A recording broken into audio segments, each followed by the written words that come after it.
There are people who walk quietly through the world, carrying entire galaxies within them. They speak softly, move gently, and rarely reveal what storms or sunsets live behind their eyes. To others, they appear composed, balanced, even mysterious, but inside, their emotions often remain folded like fragile letters no one has ever opened.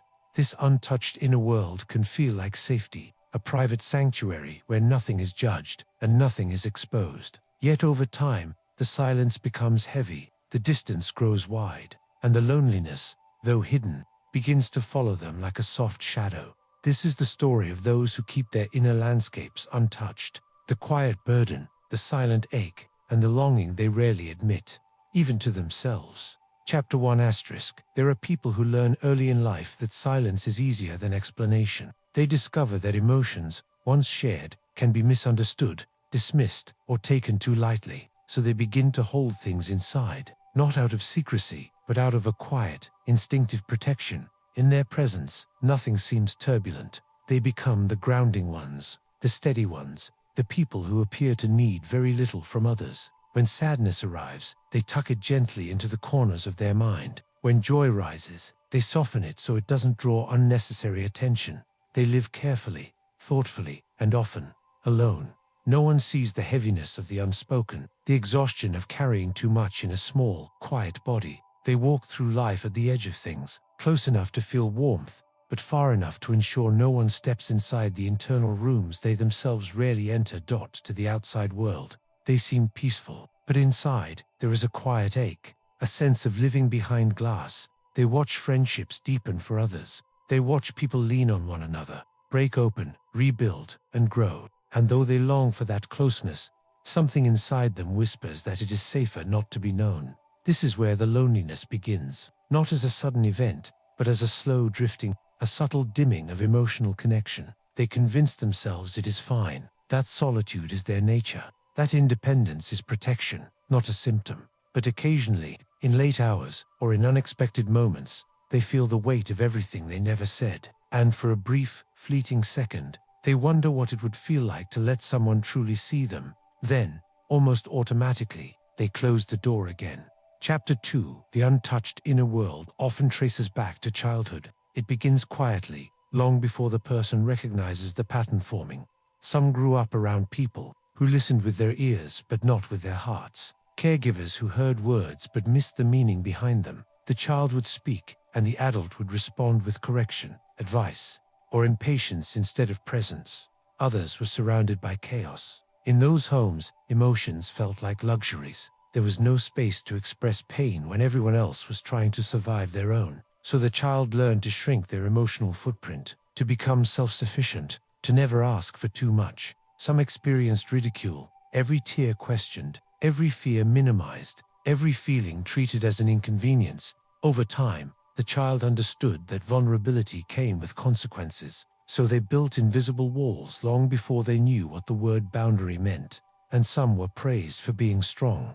The calm child, the mature child, the easy one, the one who never complained. They carried the pride of this identity, but also the burden, because strong children rarely grow into adults who feel safe being soft. Whatever the circumstances, the message was the same. Your inner world is yours alone. Guard it, hide it, protect it. And so, an entire personality formed around that belief. They became the person who listens deeply, but rarely shares. The one who comforts others while burying their own pain. The one who feels too much but reveals almost nothing.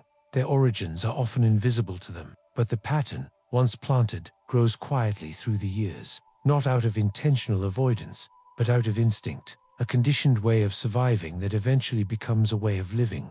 Chapter 03 The Psychology of SIL and Psychology offers gentle insight into why some minds choose to stay untouched by others. Many of these individuals exhibit features of internalizing behavior. When emotions rise, the mind turns inward instead of outward. It processes alone, analyzes alone, and heals alone. This creates a quiet loop in which feelings never leave the confines of the inner world.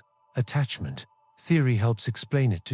People who grew up without secure emotional attunement often develop what is known as an avoidant attachment style, not because they fear others, but because they learned early that emotional closeness was unreliable. Their nervous system equates intimacy with risk. Neuroscience adds another layer. Every repeated emotional pattern forms neural pathways. A child who repeatedly suppresses feelings eventually becomes an adult whose brain defaults to suppression. Silence becomes a conditioned reflex, not a conscious choice. There is also a phenomenon called emotional minimization. The mind learns to downplay its own needs because acknowledging them once led to disappointment or shame. Over time, the person convinces themselves that their feelings are small, even when they are not. And beneath all of this lies the psychology of self. The untouched inner world is not a flaw. It is an adaptation, a brilliant, subtle, deeply human attempt to stay safe. But what the mind protects can also isolate. What the heart hides can begin to ache. And though psychology explains the origin, it is the person who feels the weight, a weight that grows heavier the longer the silence remains. Untouched. Chapter. For those who keep their inner world untouched, often live with a quiet internal conflict. On one side, there is the longing, a desire to be understood, to feel emotionally seen, to rest in a connection that does not require constant guarding. On the other side, there is fear, not of people, but of exposure, of being misread, of being asked to reveal emotions that feel too delicate, too private, too overwhelming to articulate. This tension creates a life of almost, but not quite. They almost open up, almost. Share, almost, let someone in. But when the moment arrives, something inside pulls back. Words soften, feelings shrank. The conversation shifts towards safer topics, and once again, the inner world remains untouched. Relationships with others often feel imbalanced. People trust them easily because their presence feels safe, but they do not return that same vulnerability. Not because they don't want to, but because the moment they try, their mind questions everything. Is this the right time? Will they understand? Will this change how they see me? Are you ready for that? The resistance is not stubbornness. It is caution, a lifetime of emotional training. They become skilled at appearing fine. They smile gently. They function well. They rarely cause concern. But the cost of this composure is the loneliness that accumulates quietly in that background. And when someone finally asks the right questions, when someone notices the cracks beneath the calm exterior, they freeze. The longing rises, the fear pulls back, and in the end, the silence wins. Again, Chapter 5. The moment of realization, a turning point, often comes slowly, not as a dramatic event, but as a subtle awakening. It may begin with exhaustion, the emotional kind, the heaviness of carrying too much for too long, or with a friendship that fades because the closeness remained one-sided, or with a quiet moment alone, when they realize that no one truly knows them, not deeply, not fully. For some, the realization emerges when someone finally shows genuine curiosity, a person who listens differently, a person who notices what goes unsaid. This presence unsettles them, not because it feels wrong, but because it feels unfamiliar.